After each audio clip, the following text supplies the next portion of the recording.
ఏ ఫర్సీ దేవా, నా బాధలు భరించలేనివి, తట్టుకోలేకపోతున్నాను.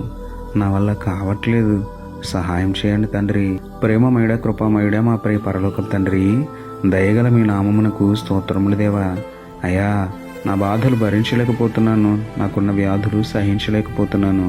నాకు సహాయం చేయండి తండ్రి. ఆర్థిక సమస్యలు తట్టుకోలేకపోతున్నాను, నన్ను బలపరచండి నాయనా.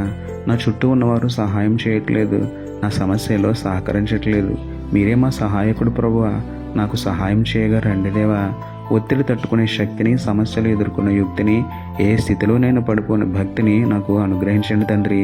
నా ప్రతి సమస్యను పరిష్కరించి, నా బాధలన్నీ తొలగించి, భయంతో కాక ధైర్యంగా జీవించే ధన్యత నాకు ఇవ్వమని వేడుకుంటూ, నా ఆదరణ, నా ఆశ్రయమైన మీకే స్తుతులు చెల్లించుకుంటూ, నమ్ముటని వలననైతే నమ్మువానికి సమస్తమును సాధ్యమే అన్న విశ్వాసంతో యేసయ్య పరిశుద్ధ నామములో ప్రార్థించి పొందుకున్నాము పరమ తండ్రి.